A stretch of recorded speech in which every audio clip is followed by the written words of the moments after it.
అంటే తాబేలు నిజానికి ప్రతి ఇంటిలో ఉండాలి. మనకి ఇప్పటికీ దేవాలయాల్లో తాబేళ్ళు ఉంచుతారు.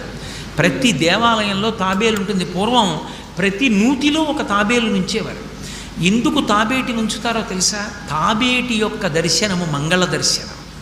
తాబేటి వంక చూస్తే మంగళం. అందుకే ఇంట్లో కనీసం తాబేలు బొమ్మ అట్టి ఉంచుకుంటారు. ఉంచుకుని ఒకసారి ప్రయత్నపూర్వకంగా దాని వంక చూస్తారు. ఎందుకు తాబేలు ఇంట్లో ఉంచుకోవాలి అంటే దాంట్లో ఒక రహస్యం ఉంది. దీక్ష అని ఒక మాట. దీక్ష అన్న మాట దేనికి అన్వయం అవుతుంది అంటే యజ్ఞానికి అన్వయం అవుతుంది. యజ్ఞం చేసేటటువంటి వాడు దీక్ష స్వీకరిస్తాడు. దీక్షా స్వీకారం చేశాడు అంటే ఇంటి లోపలికి మళ్ళీ వెళ్ళరు. ఇక పూర్తయిన తర్వాతే ఇంట్లోకి వెడతారు. ఇల్లు విడిచిపెట్టి బయటికి వచ్చేసి దీక్షా వస్త్రాలు కట్టుకుని మేళతాళాలతో యాగశాల ప్రవేశం చేస్తారు. ఇక ఎప్పుడు మళ్ళీ ఇంటికి వెళ్ళడం? ఆ యాగం